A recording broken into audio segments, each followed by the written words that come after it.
Okay, so I haven't done one of these in a while. Today is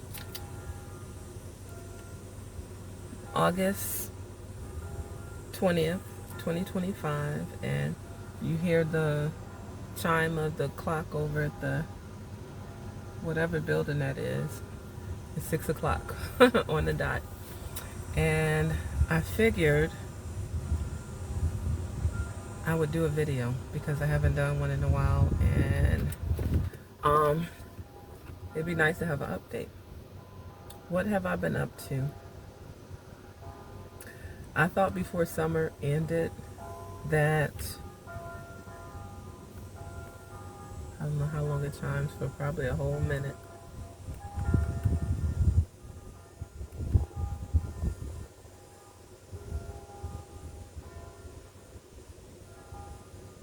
I don't want to wait a whole minute. Um, any second now. Okay, I think it's an end scene. um, I thought I would be finished. Well, not finished, but I thought I would have got more writing in over the summer. And if I'm honest, I've been lollygagging. I've been lollygagging. Things with, let's call new guy, because there's a new guy. Let's call him HB. Things with HB. We have been talking, I want to say since, has it been since May? It's been a few months. So we have been talking for a few months, and recently, I would say in the last few weeks, it's been getting a little bit more intense. I don't know, honestly. Can I be honest? I don't know quite yet how I feel about things. The reason being, I think he's always been partial to me, smitten, right? And I've always been interested in him in a sense, like from afar. And things just worked out where we circled back to each other to see what could have been, what might have been, to see how things go, right? My thing is, under the circumstances that we have reconnected, I'm reserved. Let's just say reserved, because technically he's still on paper, right? Marriage wise, and I've been there, done that before. With him, it's a little bit different because there is no doubt in his interest. There is no doubt that he wants to pursue more with me. Unlike D. Whereas,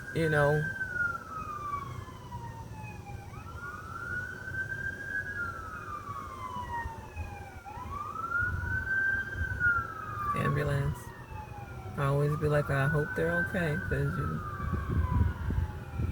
somebody's being born and somebody's, that whole thing. Where was I? Where I usually park is closed off because they're repairing the streets. So I came to a different spot at the park, and actually the lighting over here I think is a little bit better. So, mental note. um, where was I? Yeah. So with D, things were kind of questionable. I think now that I think about things with D, I was in limerence, you know, and I actually looked up the meaning of the word, and I was like, that's how I was with D. It wasn't that I was necessarily attracted to him in a major way. I was attracted to him facially. He's a big guy. um, but facially I was attracted to him, and I was attracted to the idea of him. And I was also in limerence, meaning, like an obsession. And it really wasn't lust, and it really wasn't love. It was, what can I do to make him want me? And I'm glad that I'm in a place that I realize that we just weren't meant to be. And I just wanted someone to be into me, to value me, to really see my worth and see that I'm a good person and a good woman and a good catch, a great catch. And that just wasn't the case. And I think because he looked so good on paper, at least that's what I thought. I had so much admiration for him, and I overlooked all the things that would not work between us, being a couple, right? And more time that passed, and the more space that was placed between us being romantically involved, my brain sobered up, I guess would be the best way to put it. And I saw him more clearly. And I saw what we had more clearly. And that just wasn't something I wanted. Now, I brought up D to make the situation with HB make a little bit more sense. With HB, he has always had a thing for me since decades ago, since 30 years ago, we're talking. And, he was, slanging and thugging and all that good stuff back in the day. And I was this, I don't want to say all wholesome. I wasn't like, but I was pretty much a good girl. I wasn't about the streets. I wasn't about that life or anything close to that life. And my sister used to cock block all the time. Shout out to her, because it was like, you get a hold of my sister. No, I don't think you're going to do it right. You're not in a place to do right by her. And I agreed. And for me, even though there were certain things about him that was appealing, and it probably was the thug life, the bad boy type of thing, I knew better. I was like, we get together, that dude would, I'm not saying drag me for filth in that sense, but would break my heart, Gangs, run the street, probably cheating, thugging, getting locked up, all that stuff. And I wanted no parts of that. Even at a young age, I was like, that's not how I want to live, and I don't want to be nobody's baby mama. I don't want to be crying over, a nigga, over being gone, doing me wrong, like on some Mary J. Blige heartbreak type song type stuff, right? Having said all that, I, ended up in a relationship. I ended up in a marriage. He eventually got married. He actually showed up at my house and gave me a wedding invitation to his wedding, and I felt some kind of way about that. I was like, no, he didn't. You know what I'm saying? I felt some kind of way. Low key, had a whole husband. Can we be honest? Can I be honest? Had a whole husband. Our situation might not have been the best. So, when you're in a marriage and you're unhappy, somebody on the outside of that marriage, they become even more appealing, right? And I always secretly, what's a better word for stalk? I always checked up on him over the years, and come to find out he was doing the same with me. And, his marriage, he hung in there a little bit longer until he just, threw in the towel and stomped on it. So that's where he's at now. He's waiting for the ink to dry on that whole thing, sign off and be done type of thing. And me, I've been out of my marriage for over 10 years. At this point, I've been divorced longer than I was married. And, I've had a couple relationships in between. Well, no, let me not tell that lie. I've had a couple situationships, because situationships hit different than relationships. Situationships is just that. It's not really defined as a relationship. You guys are doing grown folk stuff and shenanigans and masquerading as a relationship with no substance and no longevity of a real relationship. So that's what I was doing. I had two situationships. And then the last one that ended was just left me a bit jaded, concerning men. Um, and D. Well, D was one of the situationships. So it was D and somebody else. And if I'm honest, I was juggling both them dudes. I said what I said when one was tripping, other one was, up to bat. When things went sour with that or dude was tripping, switched them out. And between the two of them, it kept me content for years, right? Until I really got to the point that it was like, I deserve what I want. I deserve one man and one man for me. And I deserve a man that encompasses most of the qualities that I want in a man, right? So enter HB. Circles back after, all this time and move back to our hometown. And of course, he wants to know what's up with me. Not a damn thing. I'm not up to nothing. I'm single, right? Um, so we're at a point we're giving it a try. But the thing is, under the circumstances that he's back home, I'm kind of like, because I desire a man to be very self-sufficient, independent, have his own source of income, be on his feet. And a lot of times when men are going through divorces, not even men, just people in general, when we go through divorces, it's like residual things that we need to clear up and get our finances back in order, get a new job, especially if you relocate to a different city, different state. It's a lot that needs to be healed, repaired, and, just worked on. And he fits in that category right now. And I'm like, I've never been the type of woman to financially support a man, and I never will be. The thing is, I've done the ride or die. I've done the pour into men. I've done the lift up men. I've done the hoping and giving chance after chance and trying to see the good in men.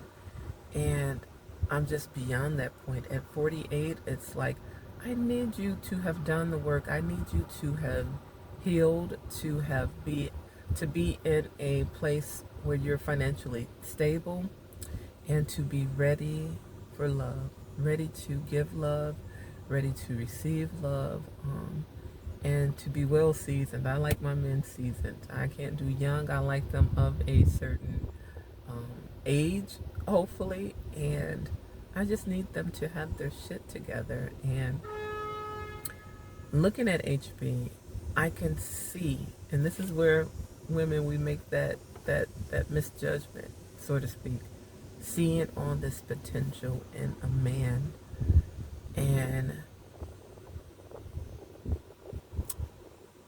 giving in to something less than we should, because we're like, oh, it's on the horizon. He's closer. He has the potential to get to where I need him to be.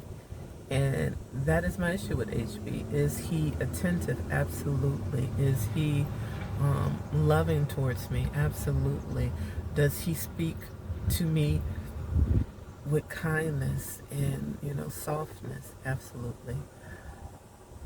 Is he where I would like him to be, financially? No.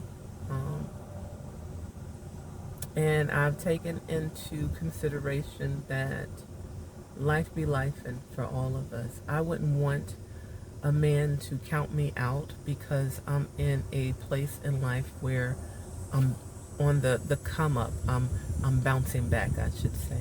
And it's a difference between realizing that a man is bouncing back and a man that just is unmotivated and lacks the drive to have a better life. With HB, if I'm honest, I see him, well, currently, things can change, but I see him as a person that I could build with, even though we're much older now. Um, I think life has given me enough experiences and him as well that we have learned from previous decisions in life, poor choices, we'll say, and are in a way where we're seasoned. And when you're older and you're seasoned, it's less games.